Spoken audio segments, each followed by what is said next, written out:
Mountain Men. Yeah. And then the other one is Jeremiah Johnson. Mm-hmm. Jeremiah Johnson buys a Hawken, and then he finds one at Hatch and Jack's Ireland. That was the guy's name, Hatch and Jack Ireland. Yeah. Who's frozen to death.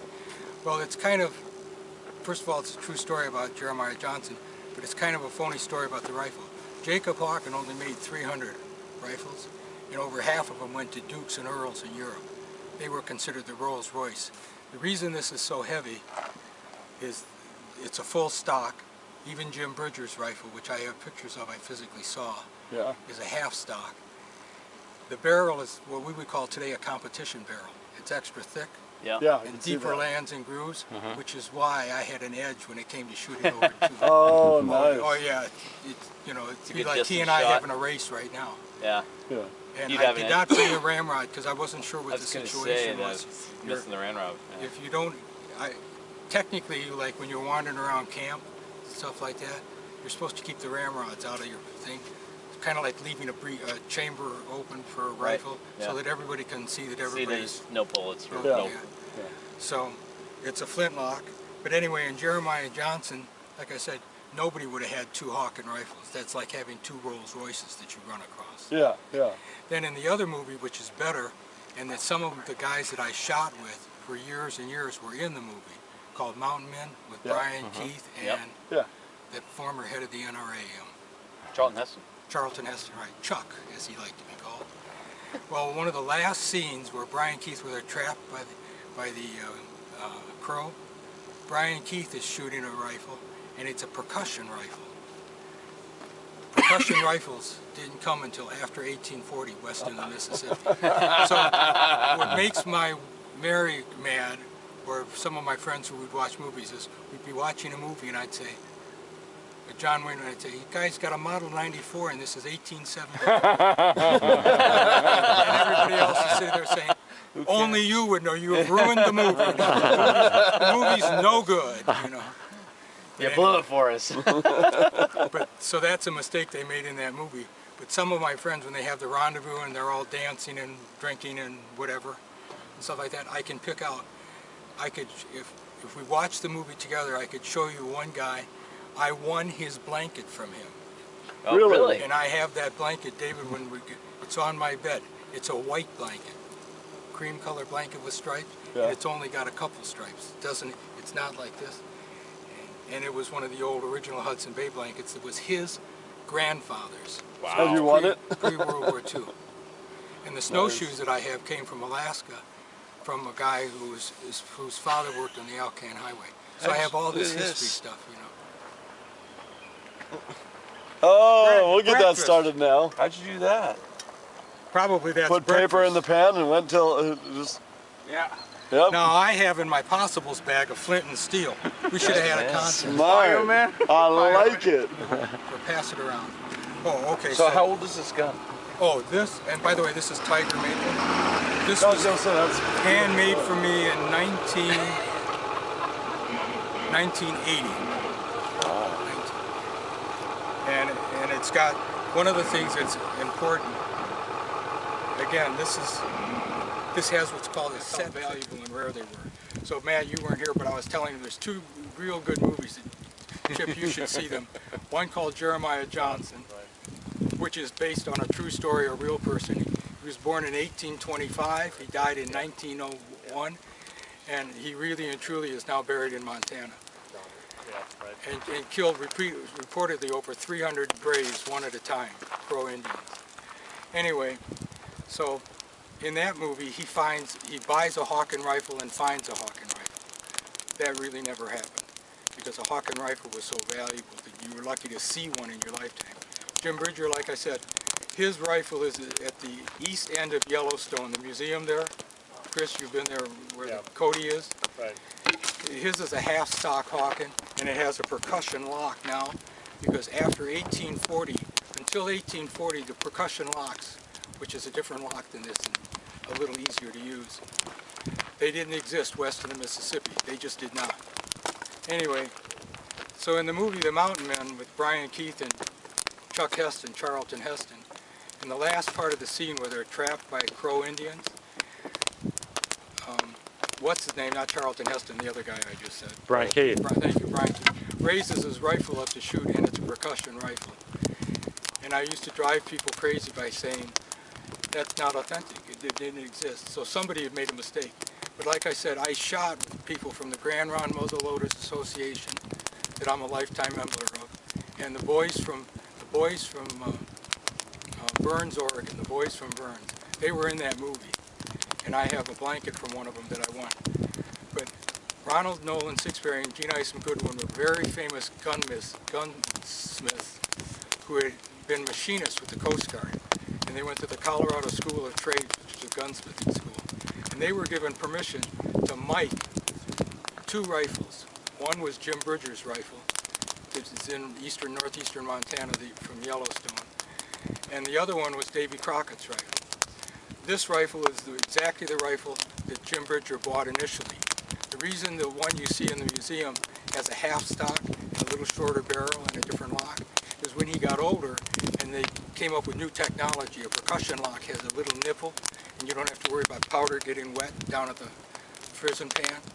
So he had it converted. It's kind of like taking an engine out of a car and putting a new engine in. So this is the original one. And then the second one, by the way, these were famous gunsmiths. Ron Sagler was the Marine Corps rifle armorer for the Marine Corps sniping team. And I met him in Eastern Oregon. He lived out in the near Joseph, Oregon, which is near nowhere and everything. Anyway, he was very famous. He helped do the gunsmithing on this rifle also. The second rifle that I have, well, I have others of course, but the one I was going to bring, that the scabbard was made, is called a Roman Nose Pennsylvanian. It's thinner, it's longer than this, the lock is smaller, it's a smaller bore, 45 caliber, a thinner barrel, a normal barrel, not a competition barrel. And what happened was, Gene Goodwin and Ron Sixberry were given permission to remake 3 rifles initially, and then 5 rifles from Davy Crockett's rifle. It is at the Alamo every other year. On one, as they say, one year the winners keep it, and the next year the Texans get to keep it. And the rifle was made by the Philadelphia. It was paid for by the Philadelphia legislature, which is like the city council, and given to David Crockett in October of 1835. He went to Texas in late January of 1836, and of course he died at the Alamo on March 13th, 18th. So that was the other rifle I was going to bring. It's a fancier rifle and very exotic, and it has, there's a meaningful difference between that one and this one. That one is an Eastern Woodsman rifle. It's lightweight, because many Eastern Woodsmen did not use horses, or they didn't go far. And if they broke something, they went to a blacksmith, and he fixed it. When you went west of the Mississippi from 1802 and 03, which was Lewis and Clark expedition, to the first rendezvous of 1824, to the last rendezvous of 1840, there were no gunsmiths west of the Mississippi. So when you broke this, all you had was what they called a smoke pole. And some guys would try to carry it with them all year long to go back to the rendezvous to trade it, because the rendezvous didn't sell parts, they sold weapons, type of thing. So Crockett's rifle is slender, very graceful buttstock and cheek pad, and it has what's called a patch box. It's a decorated brass fitting here, and it flips open, and they used to keep patches. Now today we use cotton patches. You pre-buy patches for cotton for muzzle loading, or you use the mattress ticking like I have, which is 100% cotton. But in the old days, they didn't waste their money on cotton because they didn't have the money to waste them. They didn't have, mountain men didn't wear underwear, they didn't wear socks, they wore leathers, and that was it. Okay? So what they would do is they would get thin deer hide from young deer, and they'd give it to their squaws to chew. And they chew it, this leather, raw leather, chew it, getting all the gristle and everything else out of it until it was soft and thin. And then they would cut it in small squares and put it in the patch box, and that's why it was called a patch box. So I was toying between bringing that one or this one or both rifles, but obviously I have trouble with one rifle, so that was it. So I got into shooting by accident. When I got out of law school, I went to work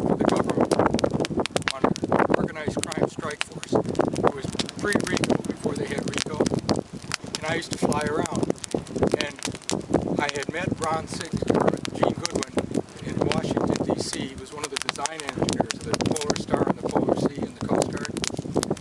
And he's telling me about how they want to set up a corporation when they retire.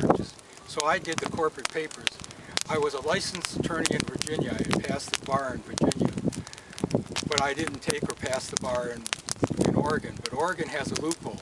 If you're an attorney somewhere else and you own 5% of a corporation, you can be a corporate attorney.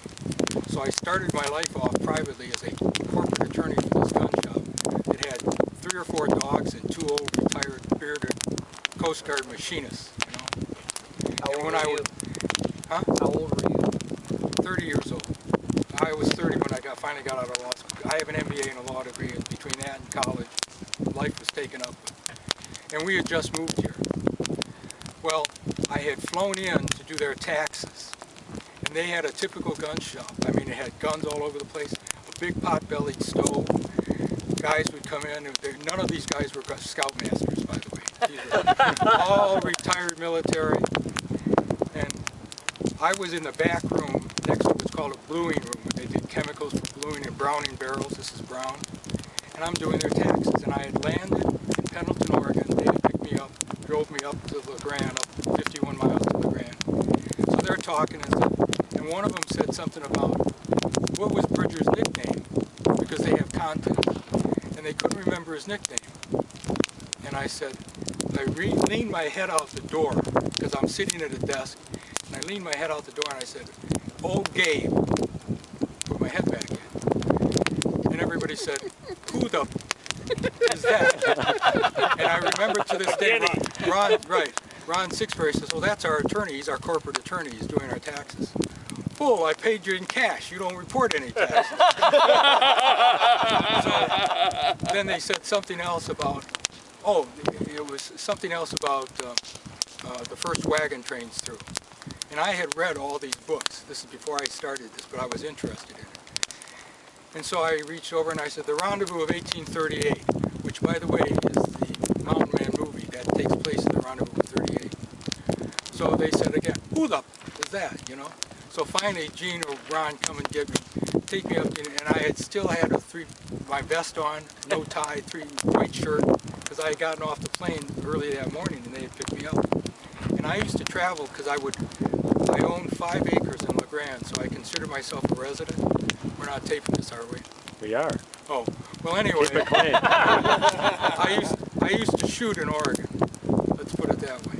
So, and in those days, you could board a plane. And remember the airplanes that had multicolored planes, and the girls had mini skirts? What was the airline? Southwest. No, it was Brandon? Braniff. So I flew Braniff, and I boarded the plane, and I had 2 rifles with me, and I just handed them to one of the cockpit crew, and he put them in the cockpit. Then you go sit down. Yeah. And that's how you could travel, you know. No extra money. So anyway, what happened, this story hasn't ended. So I go there and there's all these retired military, and it's towards the end of the month, and they'd all come into town to get their paycheck and meet at Denny's. That's the big thing, meet at Denny's. And then the wives went shopping, and they would sit at Denny's and drink coffee all day long and tell stories. So they were having a shoot that weekend, Saturday and Sunday. This was like Friday at the end of the week. The banks were open on Friday. So we're talking, and someone says, "Hey, he likes history. He ought to come to one of our rendezvous." And I knew what a rendezvous was. And they said, "But we have a primitive rendezvous, so you can't, you know, you got to get all dressed up in all your G-jaws and leathers. And G-jaws are like trinkets and stuff." Anyway, Ron Sixbury belonged to this club, and he says, "I'll loan him a pair." His wife Esther was about my size. Ron was like 6'6" and a big hulking ex-military guy, you know. So So I started to say something about shooting, and Gene looked at me and went like this. So okay, time marches on. They leave. So then Ron starts to show me some muzzle loaders and telling me how to load it and everything else. And I said, "Why didn't you let me talk?" And he goes, "We don't want him to know. I have been a sniper in the service, and I had been a good shot, and Gene knew that. And when I would go back and forth and stop, we would go out to, quote, the range, which would shoot across the Grand Ron River at another rancher's property. That's Ranger. Well, no, he was a friend, but it wasn't like going to Wades. It was like this in Eastern Oregon. So truly to end this story, the next day, Saturday morning, Ron comes into town. He lived out of LeGrand, which is not a big deal, I might add.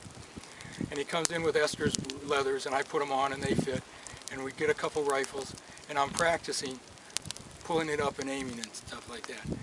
So then what we did was we went out to the river early, and I sighted the rifle in, which is what you're supposed to do. A lot of guys don't sight their weapons in.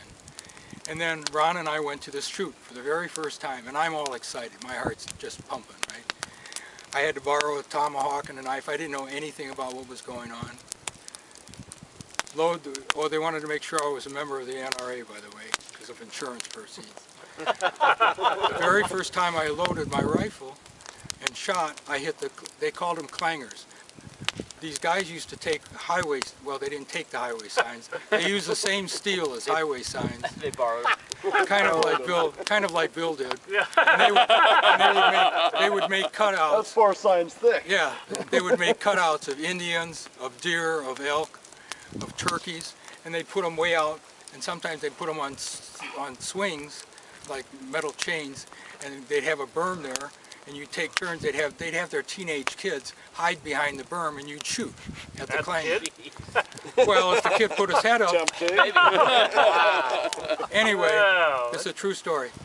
So Lots of if kids, you hit right? it, lead balls are soft. So sometimes it's hard to tell if you hit a regular target. But when you hit that's why they call them clangers. When you hit a metal target, it went clang, you know? Yeah. So the very first shot I hit, and it was a long one on purpose for them. And because they were trying to show me up, and I was the only one that hit it. So then the next target, I hit that too with a couple other guys. Well, all of a sudden, his name was Dwayne Griffith, a surveyor of Badgett and Griffith Corporation. He says, "Hey, you know what? We don't have any evidence that he's a member of the NRA. You can't load that rifle yourself. It's too dangerous." Oh, and they found out I was an attorney. That was the other bad thing, you know. So they started loading my rifle for me. Because I kind of objected, but you don't object in somebody's own neighborhood and house, you know. So they loaded. Well, the first time I pulled the trigger, I almost lost my eyeballs. By the time we finished shooting at noon, my teeth were loose. I couldn't hear. It was like, what is going on? They were packing your powder? Yes, what they were doing was they were pouring like, and later Gene Goodwin said, he says, you know, I was afraid they were going to kill you. They were pouring like 120, 150 grains of ore. Oh my God! And I kept saying, you know, hey Matt, does my rifle sound louder than yours? No. I told you, you don't know what you're talking about. You don't know what you're doing around here. So time marched on, and I got a reputation of being the little guinea from Seattle that came down to take their first prizes. And that's how I got into it. And then when I told Mrs. Lamonica that I wanted to buy the leather, the elks, this is made out of elk, that I wanted to make this stuff, and I wanted to buy a rifle, she hit the roof. So we're going to end this story with another one, and then I will be done with guns for the night. Time marched on, and I enjoyed shooting. And the reason I got into muzzle loading was it's kind of like playing baseball with your little brother and you beat him all the time. Pretty soon it's no fun. So I got into muzzle loading and history and hawk and knife throwing and stuff. And I would take Mary and Joseph and everything so they could watch. Well, I came home, and I used to travel all the time. That was not a good thing as a father and husband. But one time, Mary, it was just before Christmas, Mary came to pick me up at the airport with Joseph, came back, said, I have to go back to Sammamish High School for a Christmas party or something. You watch the baby, and that'll go. Well, there's a book called The Littlest Angel. I don't know if you've ever heard of it, but it's about a little 5-year-old boy who dies and goes to heaven. So I'm reading this Christmas book to Joseph, and he starts to cry. And I thought he was crying because he didn't like the fact that the boy had died. Well, it turns out the boy was crying because he missed his puppy. He had died, but the puppy was back on Earth. At the same time, Joseph said something about, oh, don't forget, Mom wants you to go to the, oh, Mary had taken Michael with her because he was nursing him. This is my second son, the one in Alaska. So she comes home with the party with Michael, and she wanted to stop nursing at Christmas time and to go ahead and bottle feed him while I was there, because it's easier. You'll learn that someday when you have a wife. It's easier to break the habit, so to speak. Well, while she was gone, I made a phone call because in the paper there was an ad for puppies. And I called Springer. I always wanted spaniels, Springer Spaniels. So I called about a Springer Spaniel and made an arrangement to meet them. At the same time, there was an ad in the Bellevue Journal-American at the time, and the ad ran, "Have yourself a cowboy Christmas. Cowboy gun for sale. $100 or best offer." So I called the phone, and this is before cell phones. I'm standing in the kitchen, and Mary hadn't come home yet. And I said, "What do you mean by cowboy gun?"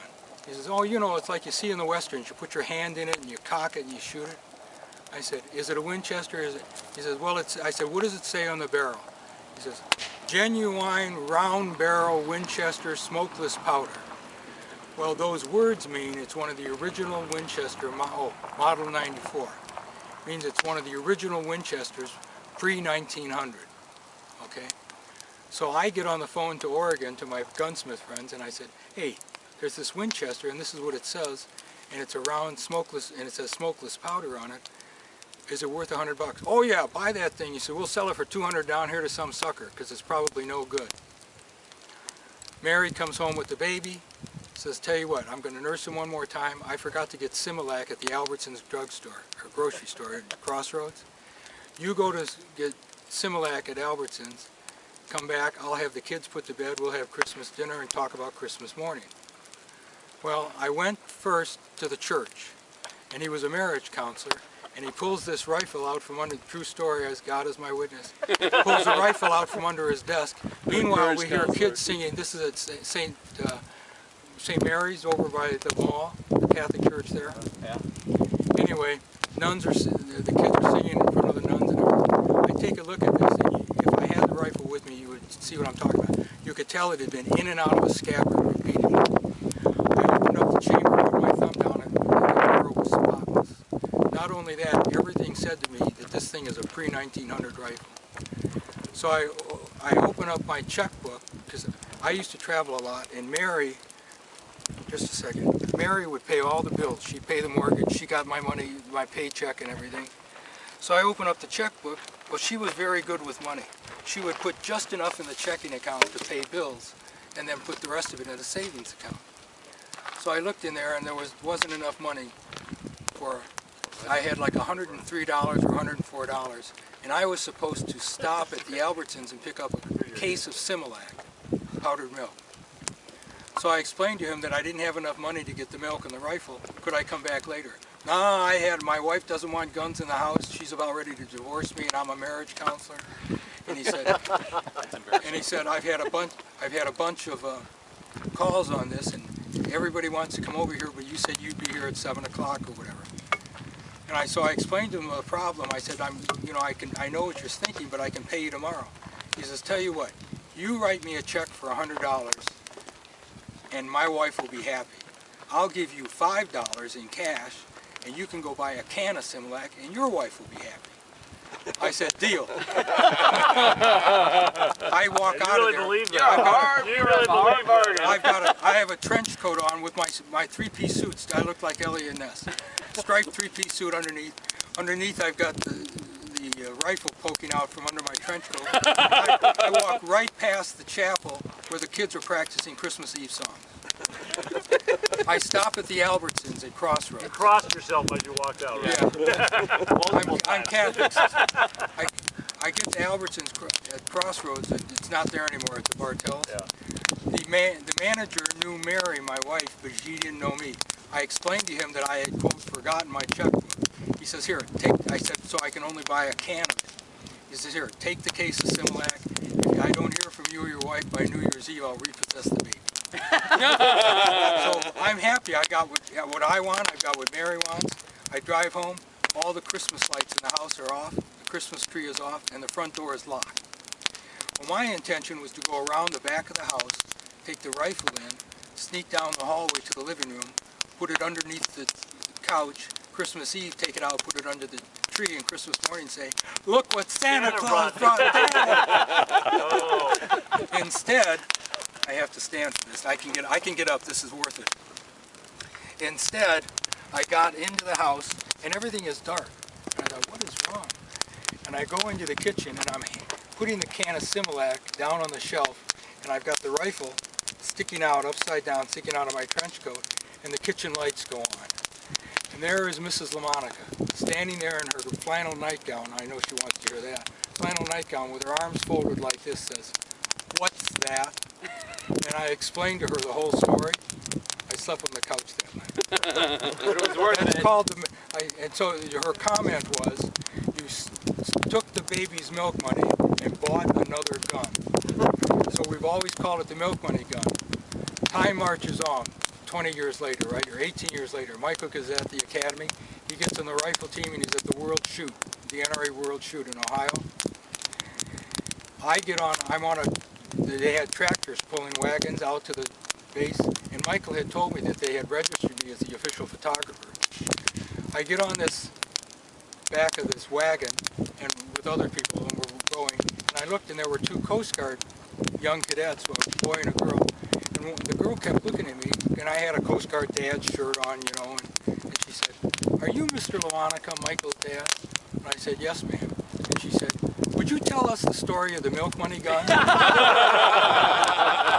So I get there, and this is a worldwide championship shoot, 3,000 invited shooters. Everybody is squared off like a small area.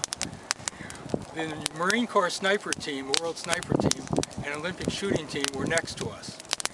So everybody introduces everybody. They explain to me the rules about going up to the line for shooting and everything, stuff like that. Don't touch the shooter and stuff. And then she says, "Well, tell us about the milk money gun." So I tell the story I just told you. The Marine Corps next to us applauded and said, "I gotta meet you, mister. Anybody who would take a baby's milk money and buy a rifle, you need to be in the Marine Corps." I wanted to be in the Marine Corps. I did want to be in the Marine Corps, right? So anyway, that's a couple of stories. I have others, but that's enough for tonight.